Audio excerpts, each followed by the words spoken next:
All right, so we're diving into some fascinating and honestly quite concerning material you've sent us today. Picture this.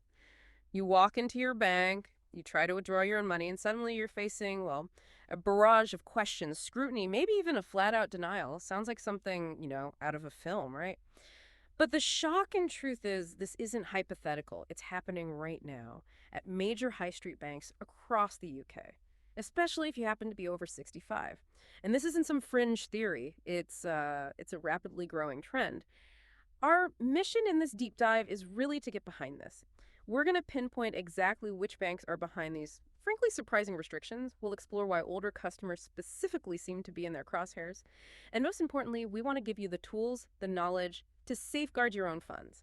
And the insights we're working with today are, well, they're incredibly robust. They come directly from a former banking compliance officer, someone with 15 years in UK financial regulations. This isn't just desk work, it's based on a pretty extensive 6-month analysis.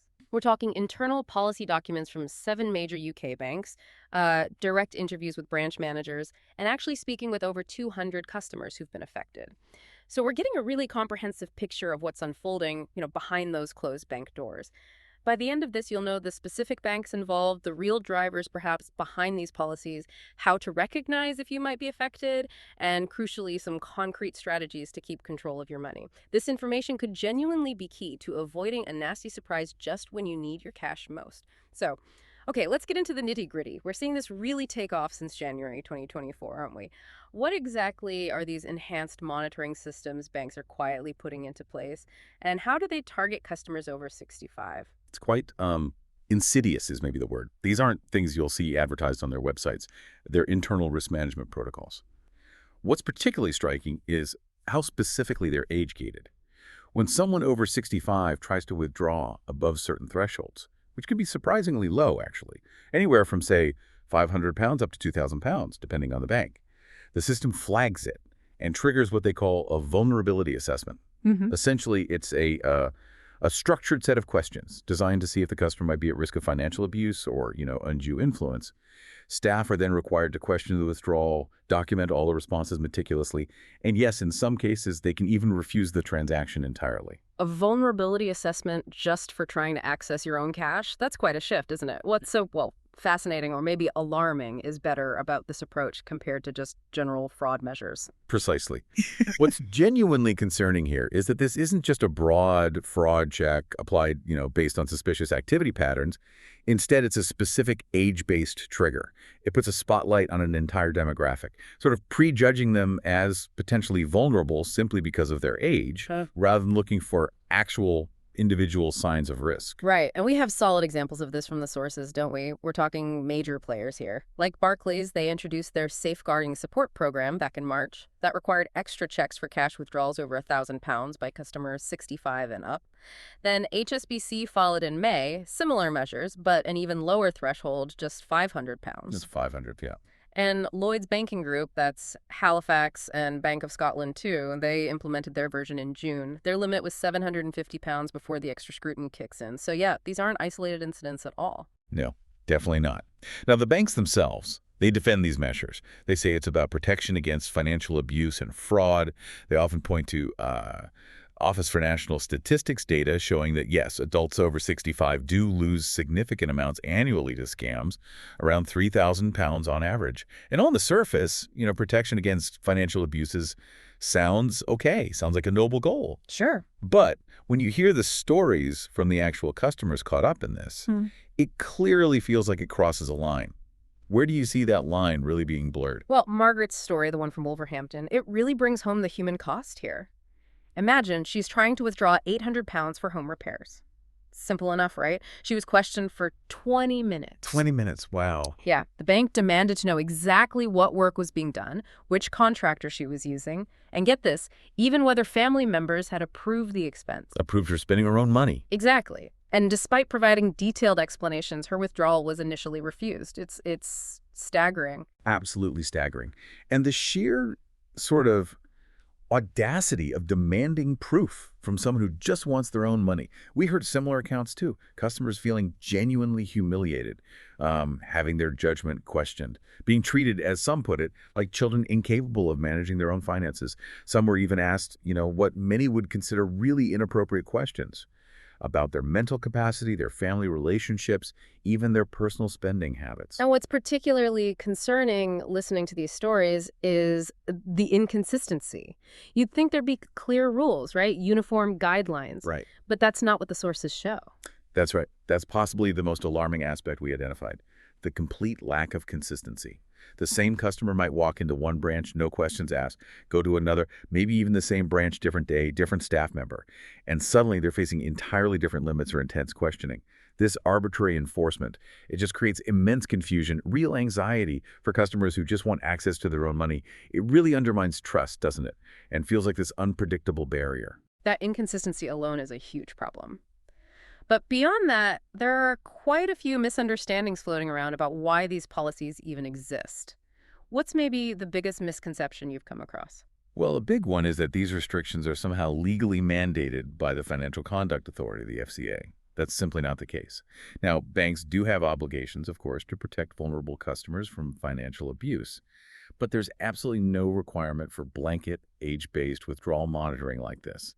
The FCA's guidance actually focuses on identifying actual signs of vulnerability, not automatically treating all older customers as potentially at risk just because of their age.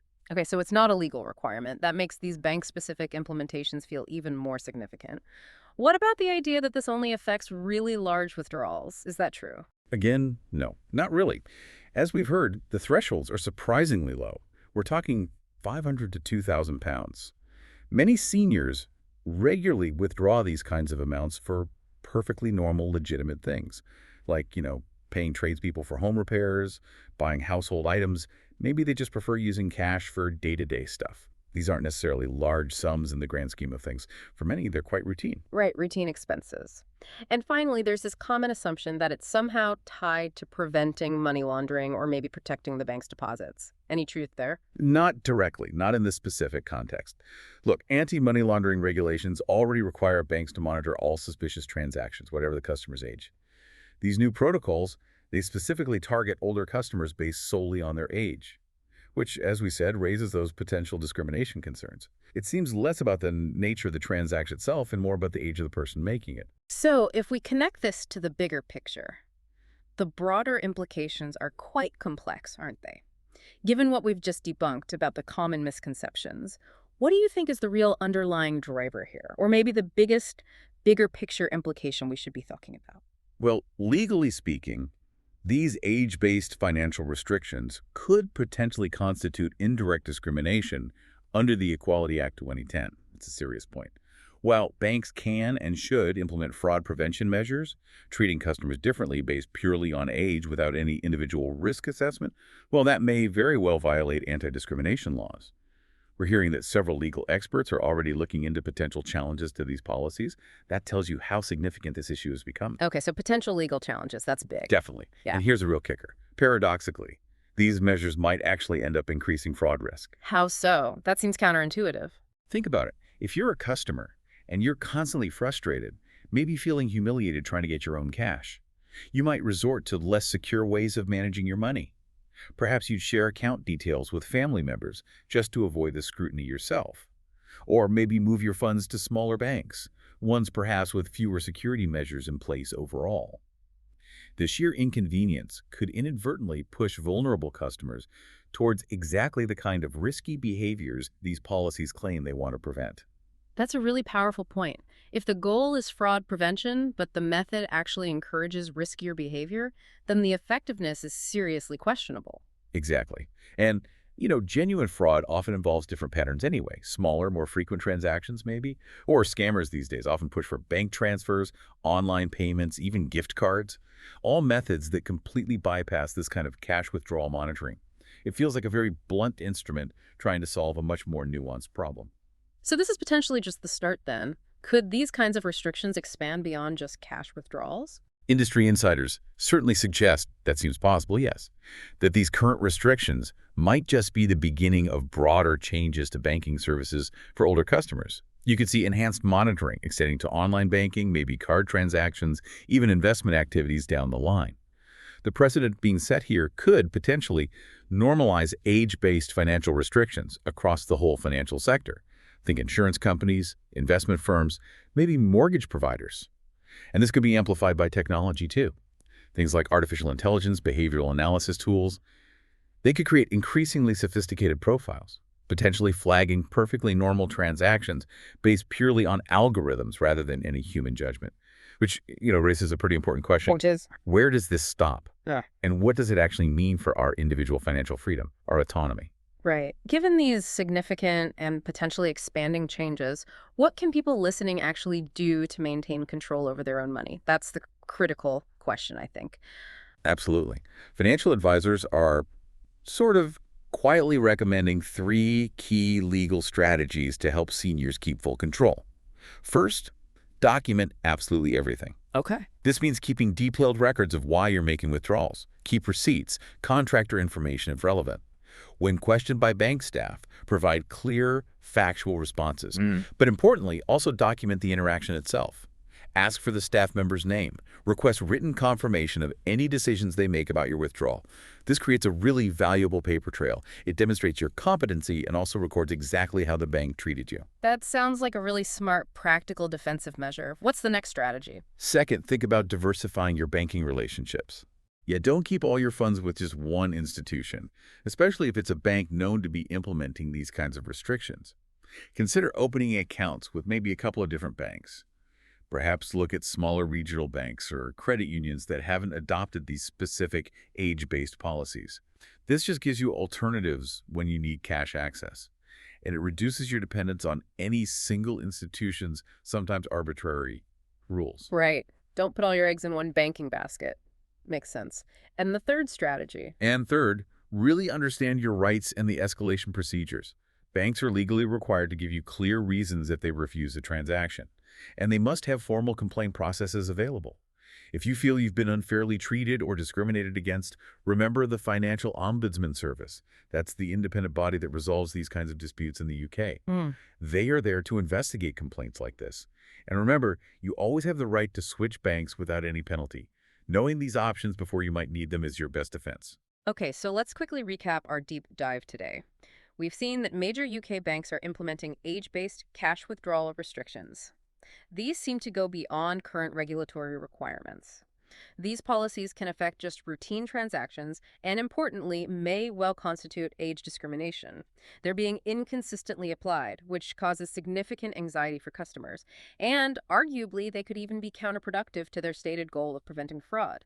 But the good news is you can take steps to protect yourself by proactively documenting your interactions with the bank, by diversifying your banking relationships so you're not reliant on one institution, and by clearly understanding your legal rights and how to escalate issues. Absolutely. These changes really do represent a significant shift in how some banks are treating their older customers.